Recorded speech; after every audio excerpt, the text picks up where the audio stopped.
Studio में हमारे साथ जुड़ गए हैं हमारे editor in chief Nikunj Dalmia. Nikunj sir, निश्चित तौर पर बहुत बड़ी क्षति, मतलब इसकी पूर्ति नहीं हो सकती है। आप कैसे याद कर रहे हैं? आपके बहुत ही करीबी रिश्ते हैं टाटा ग्रुप के साथ भी। देखिए अभिषेक, अगर दुनिया में एक कोई पैंथियन बनाया जाए और उस पैंथियन के अंदर अगर दुनिया के बड़े नामी लीडरों के बारे में अगर हम कुछ रखें तो रतन टाटा का जो नाम रहेगा उस म्यूजियम के एक पैंथियन पे रहेगा। If a pantheon of great leaders has to be made, Ratan Tata's name would always be there on the pedestal.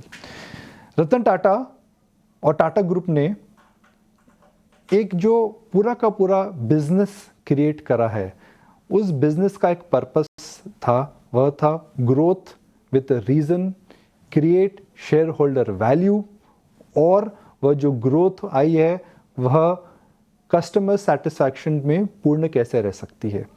Ratan Tata ने जब टाटा सन्स की कमान संभाली थी उस समय इंडिया खुल रहा था। 1991 के इकोनॉमिक रिफॉर्म्स उस समय सरकार ने अनाउंस कर दिए थे। उसके बाद टाटा ग्रुप ने अपने बिजनेसेस को बड़ा करा, वह ग्लोबल गए, उन्होंने बिजनेसेस अक्वायर करे, उन्होंने इंश्योर करा कि जिस भी बिजनेस में वह हैं वहाँ पर या वो नंबर 1 या नंबर 2 होंगे।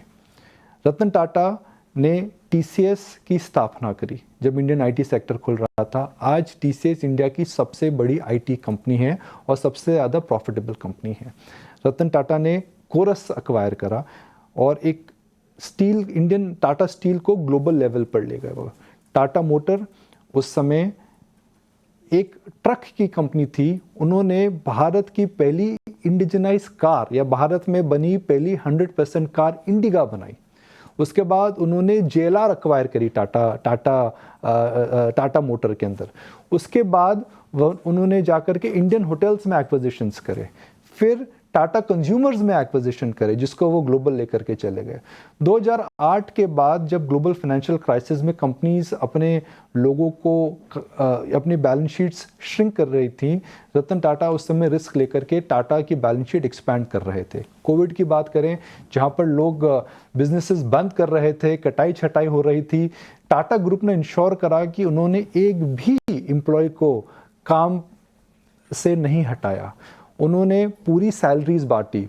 वह हमेशा डटे रहे क्योंकि टाटा ग्रुप जो है एक प्रकार का ग्रुप है जो corporate governance, innovation, risk taking and creating value for share holders, इन्हीं जो हम कह सकते हैं ना पिलर्स पर यह टाटा ग्रुप खड़ा हुआ है।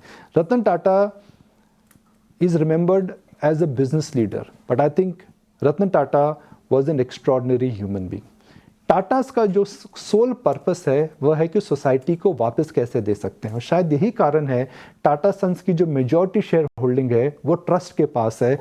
वही ट्रस्ट है, वो चैरिटेबल बिजनेसेस करते हैं, वो चैरिटेबल काम करते हैं, बिजनेस नहीं चैरिटेबल काम करते हैं, अस्पताल चलाते हैं, स्कूल चलाते हैं।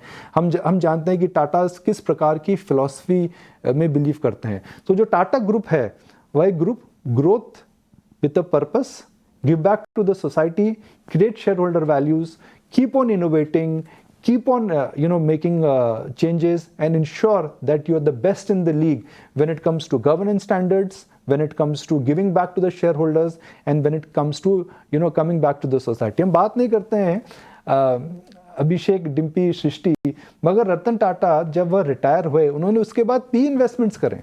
एक बड़ी कंपनी है जिसमें उन्होंने इन्वेस्ट करा था ओला, जो आज पब्लिक हो चुकी है, पेटीएम में उन्होंने इन्वेस्ट करा था, ग्रो में उन्होंने इन्वेस्ट करा था।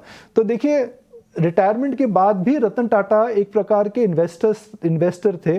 वह जो इन्वेस्ट कर रहे थे उसका पर्पस ये नहीं था कि उनको पर्सनल वेल्थ क्रिएट करनी है, उनका पर्पस ये था कि भाई उस समय के यंग एंटरप्रेन्योर्स पर वह बेट करना चाहते थे। और देखिए किस प्रकार की नज़र थी उनकी। आज ओला कहाँ से कहाँ पहुँच गया, पेटीएम कहाँ से कहाँ पहुँच गया, ग्रो कहाँ से कहाँ पहुँच गया।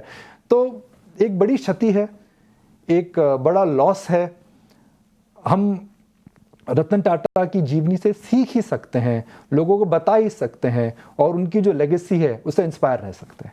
मेरा तो ये मानना है। निकुंज साहब, बहुत तरह के उन्होंने बिजनेस टर्न अराउंड्स किए हैं और एक वो विजनरी रहे हैं, बट ऐसे में जैसे आप बता रहे थे कि कैसे उन्होंने टाटा ग्रुप ऑफ कंपनीज का टर्न अराउंड किया है, बट आपके लिए मेजर लीडरशिप टेकअवेज क्या रहे हैं?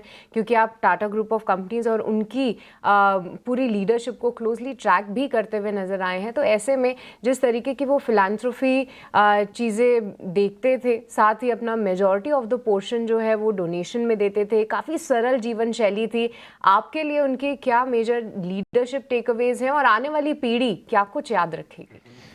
देखिए, लीडरशिप ट्रू वही होती है जिसमें आप ग्रोथ विद अ पर्पस में बिलीव करें। आप अपने से ज़्यादा दूसरों के बारे में सोचें, अपने शेयर होल्डर्स के बारे में सोचें, अपने कस्टमर सेटिस्फैक्शन लेवल्स को आगे करें और अपने बिजनेस को फ्यूचर रेडी करें। रतन टाटा ने पूरे टाटा ग्रुप को शायद इन्हीं बुनियादी हम कह सकते हैं फ्रेमवर्क पे ही उन्होंने चलाया है। उनका एक सिंपल पर्पस था, that be the best in the business, whether it is the product, whether it is the service, whether it is the sector you are representing. हमारे साथ जुड़े हैं, उनका रतन टाटा के साथ एक काफ़ी पर्सनल रिलेशनशिप था, is what I understand. KK साहब, thank you very much. Ratan Tata साहब की लेगेसी आप उसको कैसे डिफाइन करेंगे? I would put it this way that it is impossible for me, or for that matter for anybody else, to describe the enormous legacy that Mr. Ratan Tata leaves behind. You know, there have been so many legends in this country, but there was nobody like him. Unka jo vision tha, he had extraordinary vision, incredible vision, and a truly outstanding and an extraordinary human being. He lived a very simple life, despite all the achievements that he made. He created so much wealth for his shareholders. He created so much wealth for the community, for the country, but he himself lived a very, very simple life. Also in his business, he had so much conviction in what he did. You know, under his leadership, the Tata Group grew from strength to strength. He had the vision, he had the courage to make some extraordinarily successful acquisitions for the Tata Group, which in those days must have been a very, very difficult decision to take. You know, whether it was in Tata Motors, where the Tata Group acquired JLR, whether it was Tata Motors, where they acquired Chorus, whether it was Tata Consumers, where they acquired Tetley. These were all gigantic companies globally. And for an Indian company to go and acquire, to go on the global stage and acquire those companies really required a huge amount of courage. So in those days, overseas, nobody could imagine that an Indian company would go abroad and acquire such gigantic companies. You know, many years ago, and I said that to another channel, when I was driving from Budapest in Hungary to Prague in Czechoslovakia, I remember at two places I saw boards of Tata Group along the way. Now, an Indian company in those days to be seen globally on the global stage like this was something really extraordinary. But I think whilst we've had extraordinarily strong leaders, what really separated Mr. Tata from any other legend was his humility and his incredible simplicity. And despite creating wealth for the community and the country, he always remained a very simple man, easy to approach, willing to talk to anyone. He spoke to anyone and everyone in the same tone, in the same language, in the same manner, whether you were a really a senior person or you were a nobody in life. So he was such a simple man. He was very philanthropic in what he wanted to do. He wanted to help people. He helped so many startups. He encouraged the youth of the country. I think his memory will remain forever and ever. ठीक है, क्योंकि sir बहुत बहुत शुक्रिया, thank you very much. आज आपने कीमती समय अपना निकाला और अपनी श्रद्धा सुमन हमारे सामने रखे। बहुत बहुत शुक्रिया sir, thank you very much आज समय देने के लिए।